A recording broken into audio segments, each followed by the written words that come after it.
ఇది వాస్తవంగా అది బ్రిటిష్ వాళ్ళు ఉరిదీసేటటువంటి స్థలంలో మా హాస్టల్ ఉండేది. ఆ టైంలోనే మరి తెలుగుదేశం పార్టీ ఉద్భవించింది. తర్వాత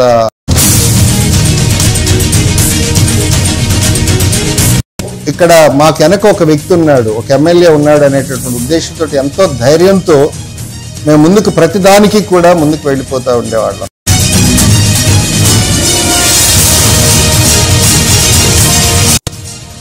తర్వాత ఇలా జరిగిన తర్వాత అప్పటికీ నాకు కసి తీరలేదు. తర్వాత ఇక నేను ఏం చేయాలి అని చెప్పేసి మరలా ఇంకొక ప్లాన్ వేసి వెంటనే తర్వాత ఇలాంటి పరిస్థితుల్లో కొన్ని బాంబులు అనేటటువంటి వాటిని కూడా మేము వాటిని చుట్టి తర్వాత ఒక ప్రాంతంలో మేము వాటిని దాచి తర్వాత ప్రత్యర్థి మీద వాటిని వినియోగించడానికి మీకు అందరికీ కూడా ప్రేమపూర్వకంగా నా చేతులు జోడించి చెప్తున్నాను, ఆయన ఎలాంటి పాపనైనను కూడా క్షమించగలడు అనేటటువంటి విషయాన్ని నేను హృదయపూర్వకంగా చెప్తున్నాను.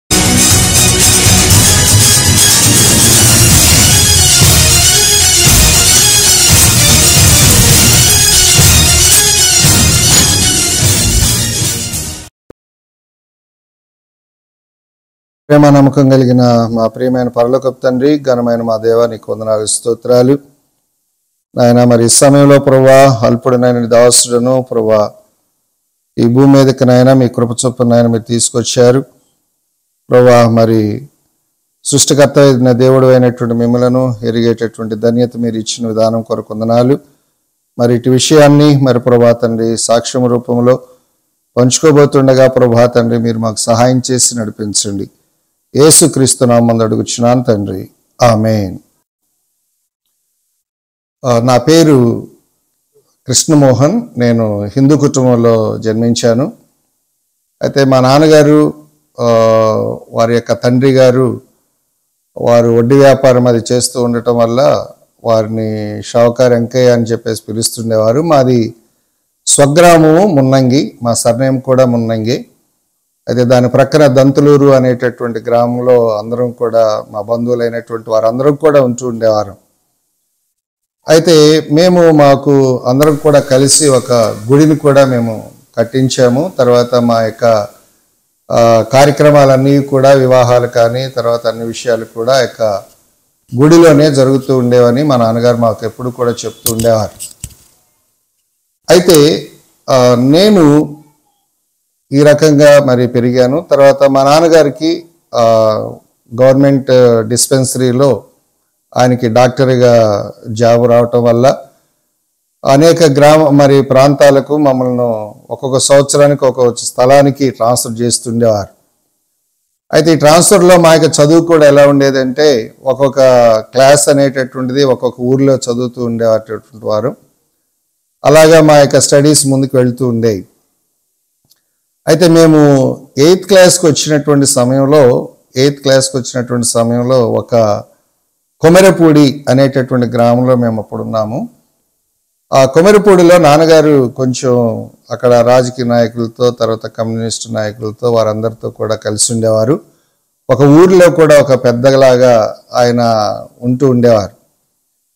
అయితే ఒకరోజు జరిగినటువంటి విషయం ఏంటంటే ఆ ఊర్లో ఏదో ఒక సినిమా ఏదో వేస్తున్నారని చెప్పేసి నాన్నగారికి ఒక చిన్న స్లిప్ లాంటిది, అది ఏదో మరి టికెట్ మరి దాన్ని ఏమంటారో తెలియదు కానీ ఒక స్లిప్ లాంటిది తీసుకొచ్చి ఇది నాన్నగారికి ఇవ్వండి అని చెప్పేసి చెప్పడం జరిగింది. వారు చెప్పేటప్పుడు ఏంటి అని నేను అడిగినప్పుడు అది సినిమా అని చెప్పేసి అన్నారు. అయితే ఇది సినిమా అని చెప్పేటప్పటికి ఈ విషయం నేను ఆ సినిమా అంటే ఆసక్తి ఉంటుంది కాబట్టి ఆ టికెట్ నాన్నగారికి ఇవ్వకుండా ఇది ఎక్కడ ఏంటి అని చెప్పేసి దాని వివరణ అంతా కూడా నేను తెలుసుకున్నాను. కాబట్టి ఆ రోజు ఆ సినిమాకు నేను అటెండ్ అవ్వటం జరిగింది. అయితే నేను వెళ్ళాను, తర్వాత అక్కడ కూర్చున్నాను. తర్వాత నేను చిన్నవాడిని కాబట్టి ముందు కూర్చున్నాను. సినిమా అంటే అది యాక్చువల్గా వాస్తవంగా అది టీవీలో ప్లే చేయబడినటువంటిది అది. అయితే తీరా అది చూసేటప్పటికి అది బ్లూ ఫిలిం అయ్యేటప్పటికి నాకు ఆ రోజు చూసినటువంటి ఆ యొక్క సంఘటనను బట్టి నా యొక్క మైండ్ అంతా కూడా కరప్ట్ అయిపోయింది. ఇంకా ఆ రోజు నుంచి నా యొక్క తలంపులన్నీ కూడా చెడిపోవటం జరిగింది. తర్వాత నా ఆలోచనలన్నీ కూడా మరి చెడిపోవటం జరిగింది. తర్వాత ఎవరిని చూసినా సరే అవే యావిగేషన్స్ ఉండటం, తర్వాత ఒక వరుస అనేటటువంటిది లేకుండా, తర్వాత ఒక ఎవరిని పడితే వారి విషయాలలో చాలా చెడ్డగా నేను బిహేవ్ చేస్తూ ప్రవర్తిస్తూ వచ్చాను. సరే, ఇది జరిగిన తర్వాత 9th క్లాస్ 10th క్లాస్ నన్ను హాస్టల్లో వేశారు. నేనే కావాలని మరీ హాస్టల్కి వెళ్ళటం జరిగింది. అక్కడికి వెళ్ళిన తర్వాత కూడా ఈ తలంపులు నన్ను వెంటాడుతూ ఉండేవి. ఈ తలంపుల్లోంచి నేను బయటికి రాలేకపోయాను. తర్వాత ఈ తలంపుల్లోనే నేను అనేక మందికి, తర్వాత ఈ లవ్ అఫైర్స్ అని, తర్వాత వయసుతో నిమిత్తం లేకుండా అన్ని రకాలుగా కూడా మరి ప్రేమ వ్యవహారాలు ఇవన్నీ కూడా ఆ చిన్న తరగతిలోనే ఇవన్నిటినీ కూడా ప్రారంభించడం జరిగింది. సరే, మొత్తానికి 10th క్లాస్ అయిపోయింది. 10th క్లాస్ అయిపోయిన తర్వాత ఇంటికి వచ్చేటప్పటికి ఇంకా హాస్టల్ అనేటప్పటికి ఒక ట్రంక్ పెట్టి ఇచ్చారు. తర్వాత ఇంటికి వచ్చేటప్పటికి మా నాన్నగారు ఆ పుస్తకాలన్నీ సర్దిన తర్వాత చూస్తే కిందన్నీ కూడా లవ్ లెటర్స్ అన్నీ కూడా పేర్చి ఉన్నాయి. అది చూసి బాగా తిట్టి కొట్టి, తర్వాత నువ్వు ఇలాంటి పనులు చేస్తున్నావు, అందుకే హాస్టల్కి వెళ్ళావా, అది ఇది అని చెప్పేసి బాగా మందలించడం కూడా తర్వాత జరిగింది. అది జరిగిన తర్వాత మొత్తానికి 10th క్లాస్ బాగా మంచి మార్కులతో పాస్ అయ్యాం. తర్వాత ఆ దినాల్లో first class, second class, third class అనేది ఉండేదే, కానీ ఇప్పుడు లాంటి కాంపిటీషన్ అని ఉండేది కాదు.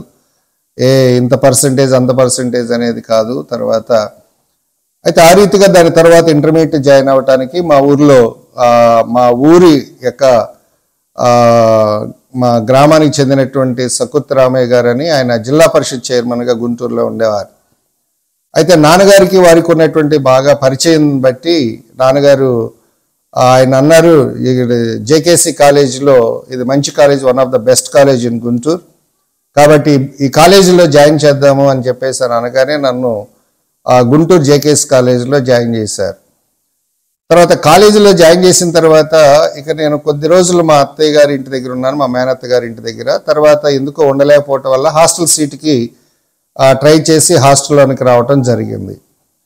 ఇక హాస్టల్కి వచ్చాను, కానీ నా తలంపులు మాత్రం మారేవి కాదు. తర్వాత అన్ని రకాలుగా హాస్టల్లో మరి 2 వర్గాలుగా, తర్వాత హాస్టల్ ఎలక్షన్స్ ఉండటం, తర్వాత మెస్ బిల్లులు అనేటటువంటి కొద్దిమంది మెయింటైన్ చేయాలని వార్డెన్ మీద, తర్వాత ఈవెన్ ద మెస్ బిల్లులు మాకు గవర్నమెంట్ వాళ్ళు ఇస్తున్నప్పటికీ కూడా వాటిని మేము తీసుకుని మరలా మేము దౌర్జన్యంగా ఫ్రీగా తినాలని చెప్పేసి అలా చేస్తూ ఉండేటటువంటి వారు.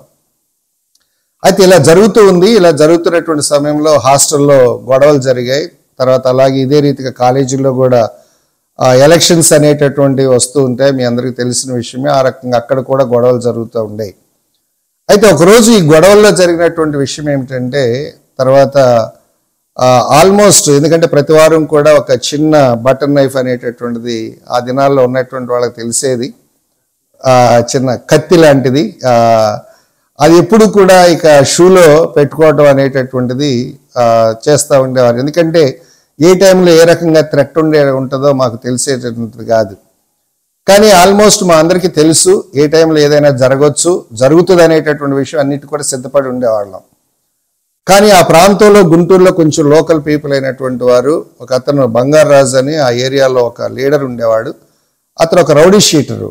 ఇంకా అతను మాకు సపోర్ట్ చేసేవాడు. అతని యొక్క సపోర్ట్ని మేము తీసుకుని తర్వాత మేము కొంత ఎక్కువగా చేస్తూ ఉండేవాళ్ళం. అయితే ఒకసారి ఇక నా మీద వాళ్ళు ఇక కాపు కాయడం జరిగింది. కాపు కాయడం జరిగిన తర్వాత ఈరోజు ఇతన్ని ఎట్లయినా సరే ఇక టార్గెట్ చేసేసారు. ఇంకా ఆల్మోస్ట్ ఆ రోజు నేను అయిపోయానని అనుకున్నా. అయితే ఇక ఆ రోజు వాళ్ళు వచ్చారు, అందరూ కూడా తరుముతా ఉన్నటువంటి సమయంలో, అది వాస్తవంగా అది బ్రిటిష్ వాళ్ళు ఉరిదీసేటటువంటి స్థలంలో మా హాస్టల్ ఉండేది. అది ఈ రోజుకి కూడా కోడిగుడి సత్రం అంటారు, అది గుంటూరులో ఉంది, ఎల్బీ స్టేడియం ప్రక్కన ఉంటుంది అన్నమాట అది. అయితే దానిలో ఇక వాళ్ళందరూ కూడా నన్ను తరుముతూ ఉంటే ఇంక వెంటనే ఇక ఆ స్పీడ్లో పరిగెత్తుకుంటూ వెళ్ళిపోయి హాస్టల్లో నుంచి వెళ్ళి బాత్రూమ్లు ఎక్కి, ఆ బాత్రూముల మీద నుంచి ఒక 30 ఫీట్ల గోడ ఎక్కి ఆ గోడ మీద నుంచి దూకేసి, తర్వాత ఈవిందో అటు నుంచి పాత గుంటూరు ఆనందపేట మీదగా వెళ్ళిపోయి పరారైపోవటం జరిగింది. ఆ రీతిగా అట్లా ఎస్కేప్ అవటం జరిగింది. అంటే ఇవన్నీ కూడా చూస్తూ ఉంటే ఆ జీవితం అంతా కూడా చాలా చెడ్డగా, తర్వాత ఇతరులైనటువంటి వారికి గొడవ అని అనగానే వెనకున్నటువంటి వారి యొక్క బ్యాక్గ్రౌండ్ చూసుకుని బాగా రెచ్చిపోతూ తర్వాత ప్రతి విషయంలో గెలవాలని అనుకుంటూ ఉండేవాళ్ళం. ఈ విషయంలో ఇలా జరుగుతున్నటువంటి సమయంలో ఇక హాస్టల్లో మా రూమ్మేట్స్ ఉండేటువంటి వారు. ఇక రూమ్మేట్ ఒక అతను ఉండేవాడు, అతని పేరు పుష్పరాజు. తర్వాత అతను నా సీనియరు, కానీ అతనికి అన్ని అలవాట్లు అప్పుడే ఉండేవి. ఇక అతడు ఏం చేసేవాడంటే, ఇక మాకు డబ్బులు కావాలి అని అంటే మా హాస్టల్ పైనే ఒక బిల్డింగ్ ఇంకొక ఫ్లోర్ వేస్తూ ఉండేవాళ్ళు.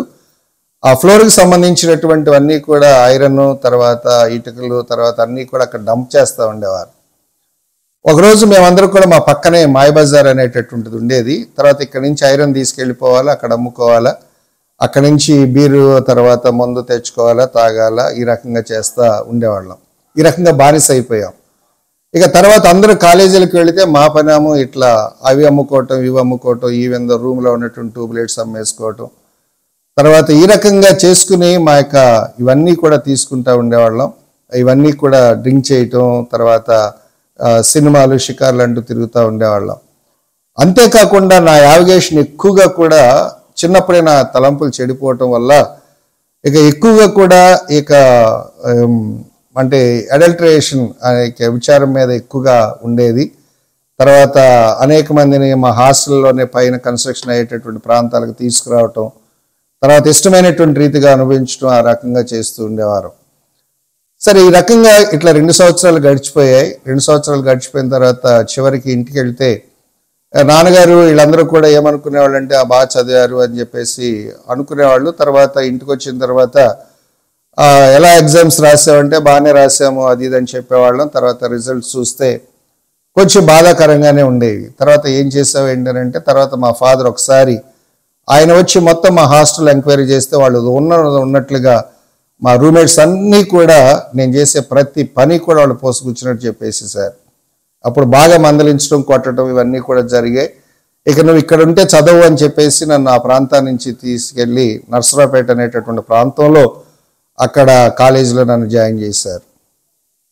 సరే, ఆ కాలేజీలో జాయిన్ అయిన తర్వాత ఇక అక్కడైనా నా జీవితం మంచిగా కొనసాగుతుంది అని అనుకుంటే అక్కడ కూడా ఒక రూమ్ తీసి ఆ రూమ్ పెట్టారు. ఆ రూమ్ ప్రక్కనే మాకు ఆ ఏరియా కౌన్సిలర్ అక్కడ కరిముల్లా అని చెప్పేసి ఒక ఆయన మాకు పరిచయం అవటం జరిగింది. తర్వాత అంతకుముందే కొన్ని మర్డర్స్ చేసి రాజమండ్రి సెంట్రల్ జైల్లో ఆయన శిక్ష అనుభవించి వచ్చినటువంటి భరత్ కుమార్ అనేటటువంటి ఆయన పరిచయం చేయటం జరిగింది. ఇక సాయంత్రం అయ్యేటప్పటికి ఆ ప్రాంతంలో అక్కడికి రావటం, ఆ సినిమా థియేటర్ ఎదురుగా కూర్చోవటం వాళ్ళతో కలిసి. ఇక స్టూడెంట్స్ అనేటప్పటికి మాకు కొంచెం హై ప్రయారిటీ ఇస్తూ ఉండేవాళ్ళు, ఎందుకంటే స్టూడెంట్స్ ద్వారా అన్నీ జరుగుతాయని. తర్వాత ఇక మాబూషా అనేటటువంటి ఒక ఆయన ఉండేటటువంటి వారు, ఆయన డాన్స్ పార్టీలు చేసేవారు. ఆ టైంలోనే మరి తెలుగుదేశం పార్టీ ఉద్భవించింది. తర్వాత ఆ ప్రాంతంలో ఈ మాబూషా గారికి అక్కడ తెలుగుదేశంలో టౌన్ ప్రెసిడెంట్గా కూడా ఆయనకి ఇవ్వటం జరిగింది. ఇక మేము ఆయన వెంటనే ఉండేవాళ్ళం, ఇక ఆయన చెప్పినట్టుగా వినేవాళ్ళం. ఆ ప్రాంతాల క్యాన్వర్స్కి వెళ్ళేవాళ్ళం. ఏదైనా కొట్లాట్లు వెళ్ళాలంటే కొట్లాట్కి వెళ్ళేవాళ్ళం.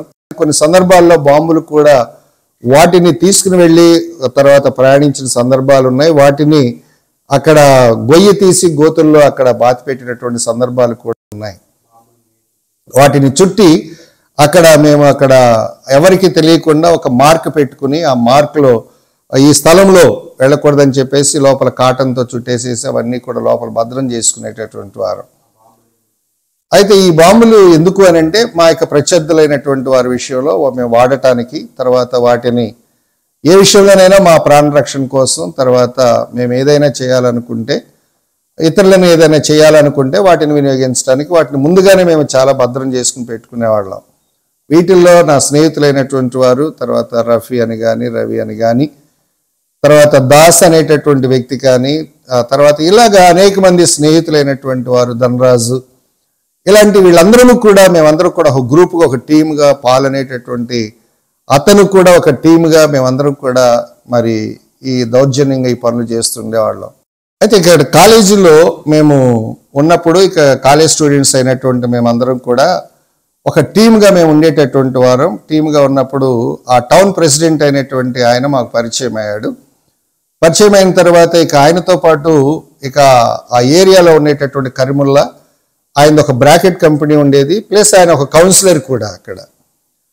అయితే ఇక ఎప్పుడైనా మేము ఎలక్షన్స్కి క్యాన్వాస్కి అది ఇది వెళ్ళాలని అనుకుంటే వెళ్ళేటటువంటి టైంలో మేము ఇక్కడ మాకు వెనక ఒక వ్యక్తి ఉన్నాడు, ఒక ఎమ్మెల్యే ఉన్నాడు అనేటటువంటి ఉద్దేశంతో ఎంతో ధైర్యంతో మేము ముందుకు ప్రతిదానికి కూడా ముందుకు వెళ్ళిపోతూ ఉండేవాళ్ళం.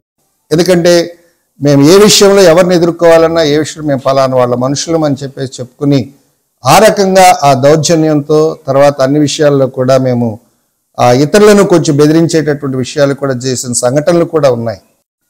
తర్వాత ఇలాంటి పరిస్థితుల్లో కొన్ని బాంబులు అనేటటువంటి వాటిని కూడా మేము వాటిని చుట్టి తర్వాత ఒక ప్రాంతంలో మేము వాటిని దాచి తర్వాత ప్రత్యర్థుల మీద వాటిని వినియోగించడానికి మేము ఏది చేసినా సరే మా వెనక ఒక వ్యక్తి ఉన్నాడు, ఆయన మమ్మల్ని విడిపిస్తాడు, తర్వాత మాకే భయం లేదనేటటువంటి ఉద్దేశంతో మేము ఈ పనులన్నీ కూడా చాలా విచ్చలవిడిగా చేస్తూ ఉండేటటువంటి వాళ్ళం. అయితే ఇలా జరుగుతున్నటువంటి సమయంలో ఇక ఒక అదే టైంలో కరీముల్లా అనేటటువంటి ఒక ఆయన్ని మాలో ఉన్నటువంటి ఒక వ్యక్తి, వారి బంధువుల వ్యక్తి, ఒక వ్యక్తి ఆయన కౌన్సిలర్, ఆయన తాగి ఉన్నటువంటి సమయంలో కౌన్సిలర్ అనేటువంటి ఆయన దగ్గరికి వచ్చి ఇట్లా బ్లేడ్తో ఆయన ముఖం మీద అట్లా కోయటం జరిగింది. అది చూసిన తర్వాత వెంటనే ఆయన మందలించాలని చెప్పేసి అందరికీ చెప్పడం జరిగింది. ఇంకా ఆ టైంలో మందలించడానికి వెళ్ళేటప్పుడు అందరికీ డ్రింక్ పార్టీ చేశారు, డ్రింక్ అంతా చేశారు. ఆయన మందలిద్దామని చెప్పేసి అనుకున్నటువంటి మేము తర్వాత ఇక తాగినటువంటి మైకంలో ఇక 2 రిక్షాల్లో కర్రలు పెట్టుకుని తర్వాత ఆయన దగ్గరికి వెళ్ళి మందలిద్దామని చెప్పేసి బయలుదేరి వెళ్ళటం జరిగింది. అయితే అక్కడ వాస్తవంగా మేము వస్తున్నామనేటటువంటి విషయం వాళ్ళకి తెలుసు కూడా అతనికి, అయినా కూడా అతను ఇంకా మొండివాడు, ఎవరు వస్తే రానివ్వండి అని చెప్పేసి అతను కూడా ధైర్యంగా అక్కడ నిలబడ్డాడు. అయితే ఆ టైంలో ఈ తాగిన మైకుల్లో అందరూ కూడా తల ఒక దెబ్బ కర్రలతో కొట్టేటప్పుడు ఒక సైడ్ అంతా కూడా నుజ్జు అయిపోయి రక్తపు మడుగుల్లో పడిపోయాడు. గవర్నమెంట్ హాస్పిటల్ నర్సరాపేట తీసుకువెళ్తే ఆ టైంలో వాళ్ళు ఇక్కడ మేము తీసుకోలేము, ఈయన్ని గుంటూరుకి తరలించండి అని చెప్పిన వెంటనే గుంటూరు వెళ్ళాడు. గుంటూరు వెళ్ళిన తర్వాత ఆయన వాంగ్మూలంలో 12 మంది పేర్లు చెప్పేసి చచ్చిపోయాడు. ఇక చనిపోయిన తర్వాత 12 మందికి ఇక ఆ పేర్లు ఎవరెవరి అనేటటువంటి విషయం తెలిసిన తర్వాత ఇక అందరూ కూడా పరారు సెక్షన్లో అందరూ వెళ్ళిపోయారు. ఇక మా పేర్లు అనేటటువంటి వచ్చేటప్పటికి ఆయన చనిపోయాడు. చనిపోయిన తర్వాత ఇక నేను ఒక ఇన్ఫార్మర్ లాగా వాళ్ళు వెళ్ళిపోయి కొండల్లో, పేరేచెర్లలో, కంబాలపాడులు ఆ ప్రాంతాల్లో వీళ్ళందరూ కూడా దాక్కున్నటువంటి సమయంలో మేము వెళ్ళి అక్కడికి వెళ్ళి వాళ్ళందరికీ కూడా సహాయం అందించడం, తర్వాత ఒక ఇన్ఫార్మర్ లాగా కుటుంబం నుంచి వాళ్ళు ఏదన్నా ఇస్తే తీసుకుని వెళ్ళటం, అక్కడ ఇవ్వటం, అక్కడ కొన్ని రోజులు గడపటం, ఇలాగా కాలేజీ అంతా కూడా విడిచిపెట్టేసేసి ఇక వీటిలో ఎక్కువ నిమగ్నమైపోయి దారుణంగా జీవితం అంతా కూడా నాశనం చేసుకోవటం జరిగింది. అయితే ఇక ఇలాంటి పరిస్థితుల్లో మేము వెళ్తా ఉన్నటువంటి సమయంలో అక్కడ మా కాలేజీకి వెళ్ళేటటువంటి దారిలోనే యాడమ్ అనేటటువంటి ఒక అతను వ్యభిచార గృహాన్ని నడుపుతూ ఉండేవాడు. అయితే అతని దగ్గరికి మేము వెళ్ళి చెప్తే మా ఫ్రెండ్స్ ఇక నువ్వు వాళ్ళని ఎలా చేయాలని అంటే అట్లా విచ్చలవిడిగా ఎలా చేసేటటువంటి వారు. తర్వాత ఎవరు పడితే వాళ్ళని మేము అలాగా పంపిస్తూ ఉండేటటువంటి వాళ్ళం. ఎవరైనా కొత్త వాళ్ళు ఆ ప్రాంతానికి ఆ యొక్క స్థలంలోనికి వచ్చారు అని అంటే ఖచ్చితంగా అది మా గ్రూప్లో ఉన్నటువంటి వాళ్ళందరూ కూడా ఆల్మోస్ట్ అందరూ కూడా దాన్ని యూటిలైజ్ చేసుకుని ఆ పని చేస్తూ ఉండేటటువంటి వారు. అంటే ఈ రీతిగా జీవితాన్ని జరుపుకున్నటువంటి పరిస్థితిలో ఉన్నటువంటి మాకు ఇక సెలవులు వచ్చేసాయి. ఒకసారి ఇక ఇంటికి వెళ్ళటం జరిగింది. ఇంటికి వెళ్ళేటప్పుడు నేను నాతో పాటు నా స్నేహితుడైనటువంటి పాల్ అనేటటువంటి ఒక అతను క్రిస్టియను, తర్వాత అతన్ని ఎంటబెట్టుకుని ఇంటికి తీసుకెళ్ళాను.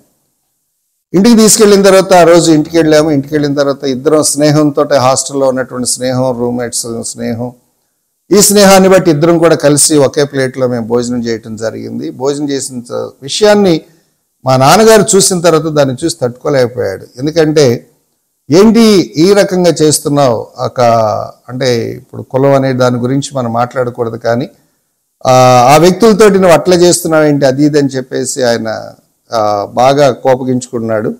సరే సినిమాకి వెళ్దాం అది అని చెప్పేసి సెకండ్ షో సినిమాకి వెళ్ళటం జరిగింది. వెళ్ళి వచ్చేటప్పటికి మేము ఇంటికి తాళం వేసేసాడు. ఇక తాళం తీయకుండా ఎంతసేపు పిలిచినా కూడా ఇక తాళం తీయలేదు. ఆ రోజు నా ఫ్రెండ్ ముందు నేను ఎంతో సిగ్గుపడాల్సిన పరిస్థితి ఏర్పడింది. అయితే ఇక నైట్ 12:30 1 గంట అయింది. అయితే అదే గ్రామంలో మా ఫ్రెండ్, నేను ఎవరినైతే ఇంటికి తీసుకొచ్చానో ఆ ఫ్రెండ్ వాళ్ళ యొక్క తాతయ్య గారు వాళ్ళు ఆ ఊర్లోనే ఉంటారు. ఆయన డప్పు కొడుతుండేవారు, అంటే చాటింపు అంటారు కదా, చాటింపు వేస్తుండేవారు. మొత్తానికి ఆ ఇంటికి వెళ్ళి ఆ రోజు ఆ ఇంట్లో ఉన్నాము. తర్వాత పొద్దున్నే లేచి ఇంటికి వచ్చి తర్వాత ఇక నా బట్టలన్నీ కూడా నేను తీసుకుని వెళ్ళిపోతున్న సమయంలో మా నాన్నగారు ఎదురై ఎక్కడికి వెళ్తున్నావు అంటే ఇక నేను ఇంట్లో ఉన్నాను అని చెప్పేసేసి వెంటనే మరలా ఆయన నన్ను కొట్టడం జరిగింది. మొత్తానికి ఆ ఇంట్లోంచి నేను బయటకు వచ్చేసాను. ఇక బయటకు వచ్చిన తర్వాత ఇక నర్సరావుపేట ప్రాంతంలో ఇక జీవిస్తూ ఉన్నాం. తర్వాత మా అండెవరయ్యా అంటే ఇక రాజకీయ నాయకులు, మా అండెవరయ్యా అంటే ఆ పార్టీ యొక్క నాయకులు, మా ఎండెవరయ్యా అంటే ఆ ప్రాంతంలో ఉన్నటువంటి ఆ రౌడీ ఆ రీతిగా ప్రవర్తించేటటువంటి వాళ్ళే మా కండ. ఎందుకంటే నన్ను ఏ రకంగా నా దగ్గర డబ్బులు లేకపోయినా కూడా అన్నీ ఎక్కడ ఏ రోజు ఎలా జరిగేదో నాకు తెలిసేది కాదు. ఆ రీతిగా మేము విచ్చలవిడిగా జీవిస్తూ ఉండేవాళ్ళం. అయితే ఇలా జరుగుతున్నటువంటి సమయంలో ఇక ఒక కుటుంబం నన్ను దగ్గరికి తీసింది. ఒక చిన్న అనేటటువంటి ఒక కుటుంబం దగ్గరికి తీసి వాళ్ళు నన్ను వాళ్ళ ఇంట్లో ఉంచుకోవడం జరిగింది. ఉంచుకున్న తర్వాత ఆయనతో పాటు జాబ్ చేయటానికి నీ జీవితాన్ని నువ్వు పాడు చేసుకుంటున్నావు, నాశనం చేసుకుంటున్నావు, వాళ్ళతో నీ స్నేహం ఏంటి అని చెప్పేసి నన్ను కూడా ఒక సినిమా హాల్లో ఒక చిన్న ఉద్యోగంలో పెట్టాడు. టికెట్లు ఇచ్చే దగ్గర జాబ్లో పెట్టాడు. అయితే దాని తర్వాత వైజాగ్ వెళ్ళేటటువంటి అవకాశం దొరికింది. వాళ్ళ ద్వారానే వైజాగ్ వెళ్ళి జాబ్లో జాయిన్ అయ్యాను. జాయిన్ అయిన తర్వాత వైజాగ్లో నా టాలెంట్ చూసి తర్వాత ఇక్కడ చక్కగా పనిచేస్తున్నాడు అని చెప్పేసి వాళ్ళకు ఒక బ్రాంచ్ ఉంటే 86లో పాలకొల్లు అనేటటువంటి ప్రాంతానికి నన్ను పంపించారు వాళ్ళు. అయితే పాలకొల్లులో అక్కడ మేము పనిచేస్తూ ఉన్న తర్వాత ఇక దాంట్లో పనిచేసేటటువంటి ఒక అతను డబ్బు పెట్టుబడి పెట్టగలిగినటువంటి శక్తి ఉన్నవాడు కాబట్టి మరి మన ముగ్గురం కలిసి నేను పెట్టుబడి పెడతాను, మీరు జాబ్ మనం కలిసి వ్యాపారం చేద్దామని అంటే సరే అని చెప్పేసి మేము ముగ్గురం కూడా కలిసి వెళ్ళి ఆచంట అనేటటువంటి ప్రాంతంలో మేము వ్యాపారాన్ని ప్రారంభించాం. అప్పుడు మేము ఆచంట అనేటటువంటి ప్రాంతంలో అక్కడ నివాసం ఉండేటప్పుడు అక్కడ అది ఒక క్రిస్టియన్ పేట, మా పక్కనే ఒక చర్చ్ ఉండేది. తర్వాత ఏదో చర్చ్ కంటే ఏదో వెళ్ళేవాళ్ళం, కానీ ఎవరో ఒక అదే వ్యామోహంతో చర్చ్కి వెళ్ళేవాళ్ళమే తప్ప తర్వాత నాకు క్రిస్టియనిటీ రిలీజియన్ అంటే కూడా ఏంటో నాకు అసలు ఏమీ ఏబిసిడీలు కూడా వాస్తవాలు కూడా నాకేం తెలియదు అది.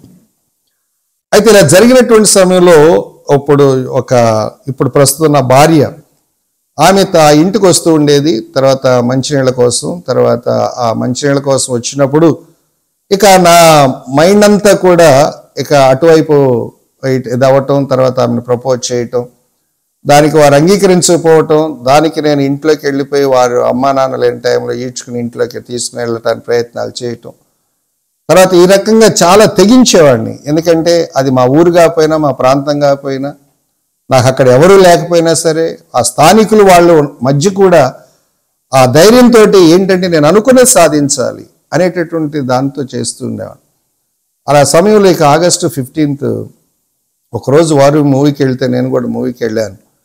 మూవీకి వెళ్ళిన తర్వాత ఈరోజు ఎలాగైనా సరే ఈమెను బ్లేమ్ చేయాలి, తర్వాత బ్లేమ్ చేయాలనే ఒక కసి పెట్టుకుని ఇక సినిమా నుంచి వచ్చిన తర్వాత ఒక బాటిల్ తెచ్చుకుని తాగేసేసి తర్వాత దాన్ని పగలగొట్టేసి తర్వాత నేను ఏదో పాయిజన్ తీసుకున్నట్టుగా ఒక కొంచెంసేపు యాక్టింగ్ చేయటం జరిగింది.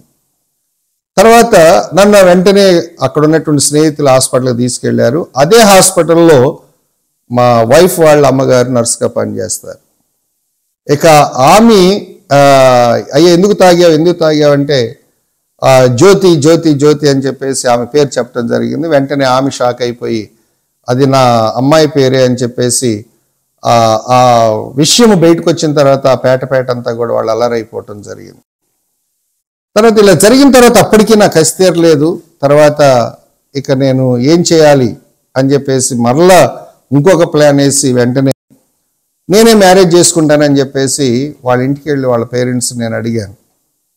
అడిగితే నువ్వు అసలు ఏ ఊరు, ఎక్కడ అబ్బాయివి, నువ్వు మీ ఊరెక్కడ, మేము ఎట్లా ఇస్తాము అని చెప్పేసి వారు అన్నారు. కానీ దాని తర్వాత నేను వెంటనే నర్సరావుపేటలో మా పేరెంట్స్ ఉంటారు అని చెప్పేసి నా ఫ్రెండ్ వాళ్ళ పేరెంట్స్ నా పేరెంట్స్గా చిత్రీకరించి నా ఫ్రెండ్ని మా అన్నగా చిత్రీకరించి అప్పుడు ఈ పెద్దలుగా వచ్చినటువంటి వారిని తీసుకెళ్ళి వాళ్ళని పరిచయం చేసి వీళ్ళే నా పేరెంట్స్ అని చెప్పేసి వాళ్ళని ఒప్పింపే చేసి ఆ మ్యారేజ్ చేసుకోవటం, హిందూ మ్యారేజే చేసుకోవటం జరిగింది. అయితే ఇలా జరిగింది. ఇలా జరిగిన తర్వాత మ్యారేజ్ చేసుకున్న తర్వాత ఇక కసితోటి ఇక తనను భయంకరంగా చిత్రహింస చేయటం, తర్వాత నాకున్నటువంటి కక్ష అంతా తీర్చుకోవాలని ప్రయత్నం చేయటం, తర్వాత రకరకాలైనటువంటి అభియోగాలు తన మీద మోపటం, ఈ రకంగా చేయటం ప్రారంభించా. అయితే చివరికి ఒకసారి ఇక తట్టుకోలేక ఆ ఇంట్లో వాళ్ళ అమ్మ నాన్నగారు ఇక మా కాళ్ళు పట్టుకుని, ఇక దయచేసి మా అమ్మాయిని విడిచి వెళ్ళిపో, దయచేసి మీ ఊరేంటో మీ ప్రాంతం ఏంటో, మీ ప్రాంతాలు ఎక్కడ ఉండొద్దు, మా అమ్మాయిని మాకు అప్పగించేసి నువ్వు వెళ్ళిపో అని చెప్పేసి అన్నప్పుడు నేను వెళుతూ ఉన్నటువంటి సమయంలో ఆ దడి గేట్ వరకు వెళ్ళేటప్పటికీ తాను ఏడ్చేటప్పటికి వెంటనే మరలా వచ్చి తనను భారీగానే అలాగే మరలా ఉండటం జరిగింది. ఇలా జరుగుతున్నటువంటి పరిస్థితుల్లో ఇక మేము అక్కడి నుంచి షిఫ్ట్ అయ్యి ఒక ఊరికి వచ్చి ఊర్లో మేమిద్దరు కలిసి జీవిస్తున్నాం. ఈ జీవిస్తున్నటువంటి సమయంలో మాకు ఆ ఊర్లో ఒక వ్యక్తి మా గుంటూరు నుంచి వచ్చినటువంటి ఒక సురేష్ కుమార్ గారు అనేటటువంటి ఒక బ్రదర్ పరిచయం అవడం జరిగింది. ఆయనకి గవర్నమెంట్ జాబ్ అంటే ఎస్బీఐలో క్యాషియర్గా జాబ్ వచ్చింది. ఆయన వచ్చినప్పుడు పరిచయం అయింది. ఇక గుంటూరు అనేటప్పటికీ ప్రాంతీయాభిమానంతో ఒకరినొకరు దగ్గర అయ్యాం. తర్వాత దగ్గరైన తర్వాత ఇక నాకు శాంతి నెమ్మది తర్వాత ఇవన్నీ కూడా ఉండేవి కాదు. తర్వాత ఒక ప్రక్క కూడా నాకు థ్రెట్ ఉండేది. ఎందుకంటే ఆ ఊర్లో నా ఊరు కానటువంటి ఊర్లో నేను అలా చేయటం, తర్వాత మరలా ఇతరులైనటువంటి వాళ్ళకి తాగిపిచ్చి తర్వాత వాళ్ళని స్నేహంగా నా బలం కోసం నా వైపు ఉంచుకోవటం, ఇవన్నీ కూడా చేస్తూ అలా వెళ్తున్న సమయంలో ఈ సురేష్ కుమార్ గారు అనేటటువంటి ఆ బ్రదర్ నన్ను ప్రభువుని గురించి నాకు కొన్ని మాటలు చెప్పడం ప్రారంభించాడు. అయితే ప్రారంభించిన తర్వాత రోజు సాయంత్రం పూట మా ఇంటికి రండి అని చెప్పేసి మా ఇద్దరిని ఆహ్వానించడం జరిగింది. అట్లా వెళ్తూ ఉన్నటువంటి సమయంలో ఒకరోజు తెల్లవారుజామున 3 గంటలకి మోహన్ ప్రతిరోజు 3 గంటలకు కూడా ప్రార్థనకు రా, అయితే కొంతసేపు ప్రార్థన చేసుకుందామని ఒకరోజు పిలిస్తే అది కరెక్ట్గా ఆగస్టు మరలా 16వ తేదీ అంటే నెక్స్ట్ ఇయర్ ఆగస్టు 16వ తేదీ. అయితే ఆ 16వ తేదీ నేను తెల్లవారుజామున ఎవరో నన్ను తట్టి లేపినట్టు లేచి ఫ్రెష్గా అయినట్టు, అయ్యో అన్న పిలిచాడు కదా అని చెప్పేసి నేను ఇంటికి వెళ్ళేటప్పటికి అన్న నన్ను తీసుకువెళ్ళి ఇంట్లో ఇద్దరిని మోకరించాము. తర్వాత నువ్వేమీ చెప్పొద్దు, ప్రార్థన చేసుకో, స్తోత్రం అని చెప్పేసి ఆ దేవుని వైపు చూడు, ఆ దేవుణ్ణి స్తుతించు అని చెప్పేసి ఆయన చెప్పడం జరిగింది. నేను అలా చేస్తూ ఉన్నటువంటి సమయంలో ఒక ఆత్మలాగా నా మీదకి పరిశుద్ధాత్మ దేవుడని ఇప్పుడు నేను తెలుసుకున్నాను కాబట్టి ఆ పదం నేను వాడగలుగుతున్నాను. వచ్చి నేను చేసినటువంటి తప్పిదాలన్నీ కూడా నా కళ్ళెదుట అవి నాకు చూపిస్తూ ఉన్నప్పుడు నన్ను క్షమించు అని చెప్పేసి కింద పడి ఏడవటం, దాదాపుగా 2 గంటల సమయం నేను ఏడవటం జరిగింది. ఆ కేకలకి ఆ ఏడుపుకి మా కాంపౌండ్లో ఉన్నటువంటి కుటుంబాలన్నీ కూడా లేచిపోయిన తర్వాత ఏం జరిగింది అని అంటే ఏం జరగలేదు. అతను ప్రార్థన చేసుకుంటుంటే దేవుడు దర్శించాడు. ఆ సమయంలో నేను చూసిన దర్శనం ఏంటంటే ఒక తెల్లటి అంగీతోటి యేసుప్రభువారు అక్కడ ఉండటం, ఆయన యేసుప్రభువారని నేను నమ్మటం, తర్వాత ఆయన ఒక అడుగు ముందుకు వేస్తే నేను పరిగెత్తుకుంటూ వెళ్ళిపోయి ఆయన్ని హక్ చేసినప్పుడు ఆయన చేత్తో నా భుజం మీద వేసి ఆయన నన్ను ఓదార్చడం జరిగింది. ఆ మరుసటి రోజు నుంచి ఇక నేను బైబిల్ అనేటటువంటిది చదవటం ప్రారంభించాను. ఇక బైబిల్ అంటే అది ఒక ప్రీతి, బైబిల్ అంటే ఇక చదవాలి. ఇక గంటల తరబడి ఇక ఇంట్లో ఇక ప్రార్థన చేయటం, మోకరించడం, ప్రార్థన చేయటం. ఈవెన్ నా వైఫ్ బయట ఉండేది, నేను లోపల ఉండేవాడిని. నేను ఒక్కడనే ప్రార్థన చేసాను, తలుపులు వేసేసుకున్నాను, ప్రార్థన చేసుకోవటం, ఉదయం నుంచి సాయంత్రం వరకు ప్రార్థనలు చేయటం. అలా చూసినప్పుడు అనేకమైనటువంటి దర్శనాలతో ప్రభువు నన్ను దర్శించడం సంభవించింది. దానిలో ఒక ప్రాముఖ్యమైనటువంటి దర్శనం, దేవుడిచ్చినటువంటి వాగ్దానం, నేను నిన్ను ఎన్నడను విడువను ఎడబాయను అనేటటువంటి వాగ్దానం దర్శనం ద్వారా ప్రభు చూపించాడు. ఒక ఎడారిలో ఆయన ప్రయాణం చేస్తూ ఉన్నాడు. ఆయన ఒక కొన తాను పట్టుకుంటే ఒక కొన నేను పట్టుకున్నాను, ఇలాగ నేను నిన్ను నడిపిస్తాను అని చెప్పేసి ప్రభు ఇచ్చినటువంటి వాగ్దానం ఆ రోజు నేను స్వతంత్రించుకున్నాను. తర్వాత ఈ రీతిగా మరి ప్రభుని తెలుసుకోవటం జరిగింది. ప్రభుని తెలుసుకున్న తర్వాత నేను ఇంకా హైదరాబాద్ పట్టణం బ్రతుదెరువు కోసం ఇక్కడికి వచ్చా. హైదరాబాద్ పట్టణం వచ్చిన తర్వాత ఒక ఎల్ఎఫ్ అనేటటువంటి సంఘంలో 97 వరకు కూడా మేము అక్కడ ఎదగటం జరిగింది ఆత్మీయంగా. 95లో అంటే దానికంటే ముందు 2 సంవత్సరాల ముందే ప్రభు నన్ను సేవా పరిచర్య కొరకు పిలిచాడు. 4 సహోదరులను కలిసి ప్రతి నెల కూడా ప్రతి శనివారం నెలలో 4 వారాలు 4 ఇండ్ల దగ్గర మోకరిస్తూ పరిచర్య కొరకు సేవ కోసం మనం వెళ్ళాలి, సేవా పరిచర్య మనం చేయాలి అనే ఒక దృక్పథంతో మేము ప్రార్థనలు చేస్తూ ఉండేవాళ్ళం. ఆ టైంలో ఒక వారం అంటే 4 వారాల్లో అలా ప్రార్థన చేస్తూ సహవాసులు ముందుకు వెళ్తున్నప్పుడు 95లో ప్రభు నన్ను సేవా పరిచర్యకు పిలిచాడు. నీవు నీ కుటుంబం సేవకు వెళ్ళాలి, సేవకు రావాలి అని పిలిస్తే నాకున్నటువంటి పిల్లలను దృష్టిలో పెట్టుకుని తర్వాత నేను సేవ అంటే ఏంటి, ఎలా చేయాలి నాకు తెలియదు అని చెప్పేసి నేను వెళ్ళి నా దైవజనుడైనటువంటి సంఘ కాపరికి నేను చెప్పడం జరిగింది. ఆ సంఘ కాపరి అన్నారు, అయ్యా నువ్వు చిన్నపిల్లలు నీకున్నారు, నువ్వు ఇప్పుడు సేవకు నువ్వు వెళ్ళలేవు, ఏదన్నా జాబ్స్ కోసం నువ్వు ట్రై చేయి, దాని తర్వాత నువ్వు సేవ గురించి ఆలోచిద్దామని చెప్పేసి ఆయన చెప్పడం జరిగింది. దాంతో నేను ఆ సేవకుని యొక్క మాటలను నేను తీసుకుని మరలా ఆగిపోవడం జరిగింది. 97 సంవత్సరంలో మే నెల 21వ తారీఖు నేను ఆఫీస్ పని మీద వెళ్తుంటే రోడ్ నెంబర్ 12లో ఒక వాటర్ ట్యాంక్ వస్తూ ఉంది. వాటర్ ట్యాంక్ వచ్చి కింద నుంచి వెళ్తున్నటువంటి ఆటోని ఢీ కొడితే ఆటో వచ్చి నా యొక్క కరెంటిక్ని కొడితే నేను ఎగిరి పడిపోయాను, చెయ్యి ఫ్రాక్చర్ అయిపోయాను. ఆ టైంలో ఆల్మోస్ట్ నేను చనిపోయాను అనుకున్నానికి ఊపిరి తీసుకోవడం చాలా కష్టమైపోయింది. ఇక అందరూ కూడా షాప్లో పక్కన కూర్చోబెట్టి వాటర్ తాపించిన తర్వాత ఏంటంటే దాని తర్వాత నేను వెళ్ళి వెహికల్ లేపటానికి చూస్తే చెయ్యి పట్టివ్వటం లేదు, చెయ్యి ఫ్రాక్చర్ అయిపోయింది. వెంటనే అక్కడ ల్యాండ్ లైన్ ఫోన్ నుంచి మా సార్కి ఫోన్ చేసి వాళ్ళకి చేస్తే వాళ్ళు వెహికల్ కారు పంపించారు. తర్వాత అప్పుడే అదే రోజు నేను డిసైడ్ చేశాను, ఇక నేను సేవా పరిచయకు నేను వెళ్తున్నాను. ఎందుకంటే ఆ రోజు నాతో ప్రభు మాట్లాడిన మాట, ఇదే నీకు చివరి అవకాశం అన్నట్లుగా ప్రభు నన్ను హెచ్చరించాడు. కాబట్టి ఇక సేవ పరిచర్యకు నేను సమర్పించుకున్నాను. అయితే ఇప్పుడు సేవకు ఎక్కడికి వెళ్ళాలి అని ఆలోచిస్తున్న సమయంలో నన్ను ప్రభువులోనికి నడిపించిన బ్రదర్ అంతకు ముందు నుంచి మోహన్ నువ్వు సేవకరా అని చెప్పేసి నన్ను అనేక సార్లు పిలుస్తూ ఉండేవాడు. ఆయనతో ఈ విషయం పంచుకున్న వెంటనే నువ్వు ఇక్కడికి వచ్చేసేయి, ఇక్కడ కలిసి పరిచర్య చేద్దామని చెప్పేసి ఆయన పిలిచాడు. వెంటనే అదే రోజు రాత్రి నేను నా భార్య ఇద్దరు మోకరించి ప్రార్థన చేస్తుంటే నాతో మాట్లాడిన మాటలే నా భార్యతో కూడా ప్రభు మాట్లాడారు. ఇద్దరం కూడా కలిసి ఇక ప్యాకప్ చేసుకుని ఇక ఆ ఊరికి వెళ్ళిపోయి పరిచర్యలో 1 సంవత్సరం పాటు అక్కడ చేయటం జరిగింది. ఇక అక్కడ ఉన్నటువంటి పరిస్థితుల్లో అక్కడ ఉన్నటువంటి సిచ్యువేషన్స్ని బట్టి ఇక మా వల్ల ఆ కుటుంబంలో కలహాలు రావటం మాకు ఇష్టం లేక అక్కడ ఉన్నటువంటి ఒక అంకుల్ గారు మమ్మల్ని మోటివేట్ చేశాడు. అయ్యా మీరు పరిచర్య కోసం మరలా తిరిగి మీరు హైదరాబాద్ వెళ్ళిపోండి అని ఆయన మోటివేట్ చేశారు. వెంటనే మరలా మేము తిరిగి హైదరాబాద్ రావటం జరిగింది. అయితే హైదరాబాద్ వచ్చిన తర్వాత ఏం చేయాలి, మరలా బ్రతుకుదెరువు కోసం మరలా ఉద్యోగాన్ని ఎత్తుక్కున్నాను. సాబు అనేటటువంటి మారుతి కార్లు దాంట్లో జాబ్లో జాయిన్ అయ్యాను. జాయిన్ అవుతున్నటువంటి సమయంలో ఒక సహోదరుడు, మా ఆత్మీయ సహోదరుడు, ఫిలిం నగర్ అనేటటువంటి ప్రాంతంలో సేవ చేయాలి, అక్కడ పాస్టర్ గారు లేరు, మీరు ఒకసారి అక్కడికి వెళ్ళి చూసిరండి, అక్కడ చెయ్యండి అని చెప్పేసి నన్ను మోటివేట్ చేశారు. అయితే మోటివేట్ చేసిన తర్వాత ఆ పరిచర్యలో అక్కడికి వెళ్ళిన తర్వాత 6 నెలలు వెళ్ళాను. 6 నెలలు వెళ్ళాను కానీ ఏమాత్రము కూడా నాకు అక్కడ మనశ్శాంతి లేదు.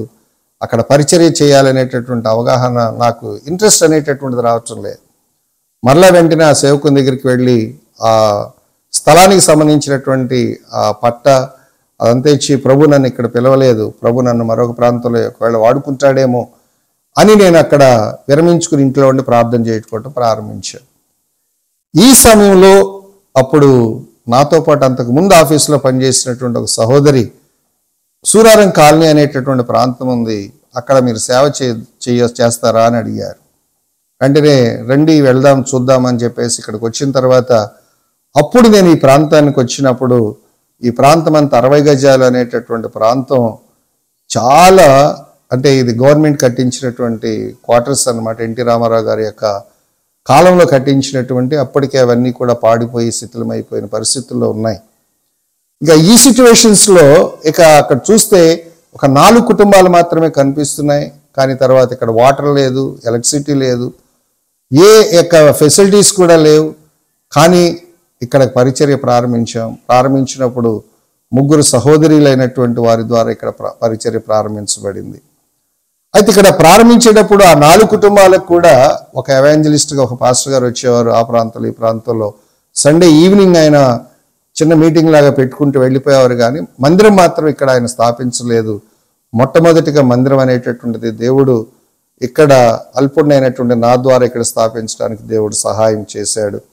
అటు తర్వాత అనేక మంది ఇక్కడ ఈ ప్రాంతంలో ప్రభు దగ్గరికి రావటం జరిగింది.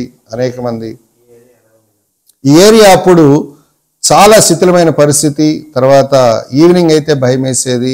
ఇక్కడ అందరూ కూడా త్రాగుడు, తర్వాత అందరూ స్త్రీలను తీసుకుని వచ్చి తర్వాత ఇక్కడ కొన్ని హత్యలు కూడా ఇక్కడ జరిగినటువంటి సందర్భాలు ఆ దినాల్లో ఉన్నాయి.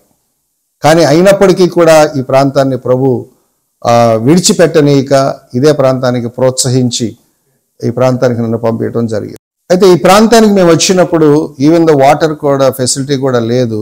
వాటర్ కూడా ఒక గొయ్యిలో ఎక్కడో చిన్న జల ఉంటూ ఉండేది, దాంట్లో నుంచి వాటర్ తెచ్చుకుంటూ ఉండేవాళ్ళం. తర్వాత ఆ రకంగా ఇక్కడ పరిచర్య ప్రారంభించడం జరిగింది. తర్వాత ఇక్కడ జరిగేటటువంటి సాయంత్రం అయితే ఈ ప్రాంతానికి రావడానికి అందరూ కూడా భయపడిపోతూ ఉండేవారు.